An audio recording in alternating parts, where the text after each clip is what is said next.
ಓಂ ಶ್ರೀ ಮಂಜುನಾಥಾಯ ನಮಃ.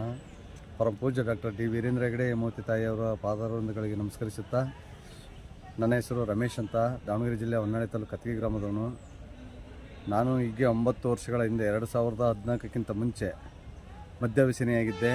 ಸುಮಾರು 15ರಿಂದ 16 ವರ್ಷಗಳ ಕಾಲ ವಿಪರೀತ ಕುಡಿತದ ಚಟಕ್ಕೆ ಒಳಗಾಗಿ ಜೀವನವೇ ಬೇಸತ್ತು ಸಾಯಬೇಕೆಂದು ತೀರ್ಮಾನ ಮಾಡಿದಾಗ ಪರಮ ಪೂಜ್ಯರು ನಡೆಸಿಕೊಡುವಂತಹ ಮದ್ಯವರ್ಜನ ಶಿಬಿರದ ಕಾರ್ಯಕ್ರಮವು ನಮ್ಮ ಹೊನ್ನಾಳಿ ತಾಲೂಕಿಗೆ ಬಂದಾಗ ನಾನು 756ನೇ ಮದ್ಯವರ್ಜನ ಶಿಬಿರಕ್ಕೆ ಸೇರಿದ ನಂತರ ಅಲ್ಲಿ ವ್ಯಸನ ಮುಕ್ತನಾಗಿ ಹೊರಬಂದು ಸಮಾಜದ ಜನರೊಟ್ಟಿಗೆ ಬೆರೆತು ಎಲ್ಲರ ಪ್ರೀತಿ ವಿಶ್ವಾಸವನ್ನು ಗಳಿಸಿ ಸಮಾಜಮುಖಿಯಾಗಿ ಕೆಲಸಗಳನ್ನು ಮಾಡ್ತಾ ನಾನು ಒಳ್ಳೆಯ ವ್ಯಕ್ತಿಯಾಗಿ ನಾಗರಿಕನಾಗಿ ಸಮಾಜದಲ್ಲಿ ಜೀವನ ಮಾಡ್ತಾ ಇದ್ದಾಗ ನನಗೆ ಯಾವ ರೀತಿ ಇತ್ತು ವ್ಯಸನ. ನಾನು ಮದ್ಯಪಾನ ಮಾಡಬೇಕಾದ್ರೆ ನನ್ನ ಜೀವನ ಯಾವ ರೀತಿ ಇತ್ತು ಅಂದರೆ, ಸಮಾಜದಲ್ಲಿ ನಾನೊಬ್ಬ ಕಟ್ಟಕಡೆಯ ವ್ಯಕ್ತಿಯಾಗಿದ್ದೆ. ಯಾರೂ ಕೂಡ ನನ್ನನ್ನು ಸರಿಯಾಗಿ ಮಾತಾಡ್ತಾ ಇರಲಿಲ್ಲ. ಸಂಬಂಧಿಕರು ಕೂಡ ನನ್ನನ್ನು ದೂರ ಇಟ್ಟಿದ್ದರು.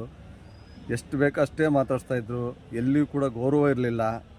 ನಾನೊಬ್ಬ ಯಾತಕ್ಕೂ ಪ್ರಯೋಜನಕ್ಕೆ ಬಾರದ ವ್ಯಕ್ತಿಯಾಗಿ ಬಿಟ್ಟೆ ಅಂತ ಯೋಚಿಸುತ್ತಿರುವಾಗಲೇ ಪೂಜ್ಯ ಕಾವಂದರ ಒಂದು ಉತ್ತಮ ಕಾರ್ಯಕ್ರಮ ಮದ್ಯವರ್ಜನ ಶಿಬಿರ ಬಂದಾಗ ನಾನು ಅದಕ್ಕೆ ಸೇರ್ಪಡೆಯಾಗಿ ವ್ಯಸನ ಮುಕ್ತನಾಗಿ ಹೊರಬಂದ ನಂತರ ಸಮಾಜದಲ್ಲಿ ಒಳ್ಳೆಯ ವ್ಯಕ್ತಿಯಾಗಿ ನಾಗರಿಕ ವ್ಯಕ್ತಿಯಾಗಿ ಒಳ್ಳೆಯ ಜೀವನವನ್ನು ಮಾಡ್ತಾ ಜನರ ವಿಶ್ವಾಸವನ್ನು ಗಳಿಸಿ 2020ರಲ್ಲಿ ನಡೆದಂಥ ಗ್ರಾಮ ಪಂಚಾಯತ್ ಚುನಾವಣೆಗೆ ಸ್ಪರ್ಧೆ ಮಾಡಿ ಜಯವನ್ನು ಗಳಿಸಿ ಗ್ರಾಮ ಪಂಚಾಯತ್ ಅಧ್ಯಕ್ಷನಾದೆ.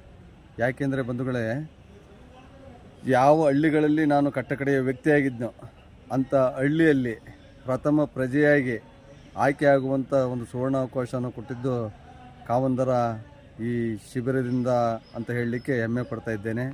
ಈಗ ನಾನು ಕೌಟುಂಬಿಕವಾಗಿ, ಸಾಮಾಜಿಕವಾಗಿ, ಧಾರ್ಮಿಕವಾಗಿ ಸದೃಢನಾಗಿ ಬೆಳೆದಿದ್ದೇನೆ. ನಾನು ಸುಖ ಸಂಸಾರವನ್ನು ಹೊಂದಿದ್ದು ನನಗೆ ಸಮಾಜದಲ್ಲಿ ಉತ್ತಮ ಸ್ಥಾನಮಾನ ಗೌರವಗಳು ಸಿಕ್ಕಿವೆ. ಇವಕ್ಕೆಲ್ಲವೂ ಕೂಡ ಕಾವಂದರ ಶುಭಾಶೀರ್ವಾದ ಅಂತ ಈ ಸಂದರ್ಭದಲ್ಲಿ ಹೇಳಲಿಕ್ಕೆ ಇಷ್ಟಪಡ್ತೀನಿ. ನಾನು ಕುಡಿತವನ್ನು ಬಿಟ್ಟ ನಂತರ ನಾನು ಸಾಕಷ್ಟು ದುಡಿಮೆಯನ್ನು ಮಾಡಿದೆ. ಜಮೀನಲ್ಲಿ ಬೋರ್ವೆಲ್ ಹಾಕ್ಸಿದೆ. 1 ಎಕರೆ ಜಮೀನಲ್ಲಿ ಅಡಿಕೆಯನ್ನು ಕಟ್ಟಿದೆ. ಅಲ್ಲೊಂದು ಸಣ್ಣದಾದ ಚೊಕ್ಕದಾದ ಮನೆಯನ್ನು ನಿರ್ಮಾಣ ಮಾಡಿಕೊಂಡೆ. ಬಂಗಾರವನ್ನು ನಾನು ಕುಡಿಯುವ ಸಂದರ್ಭದಲ್ಲಿ ಮಾರಾಟ ಮಾಡಿ ಮದ್ಯಪಾನವನ್ನು ಮಾಡಿದ್ದುಂಟು. ಆದರೆ ಕಳೆದುಕೊಂಡಿದ್ದಂಥ ಬಂಗಾರವನ್ನು ಸಂಪಾದನೆ ಮಾಡಿ ಬಂಗಾರ ಮಾಡಿಸಿದೆ. ನನ್ನ ಹೆಂಡತಿ ಮಾಡಿಸ್ಕೊಟ್ಟೆ, ಅಮ್ಮಗೆ ಮಾಡಿಸ್ಕೊಟ್ಟೆ, ಒಂದು ಬೈಕ್ ತಗೊಂಡೆ. ಇವೆಲ್ಲವೂ ಕೂಡ ಸಾಧ್ಯವಾಗಿದ್ದು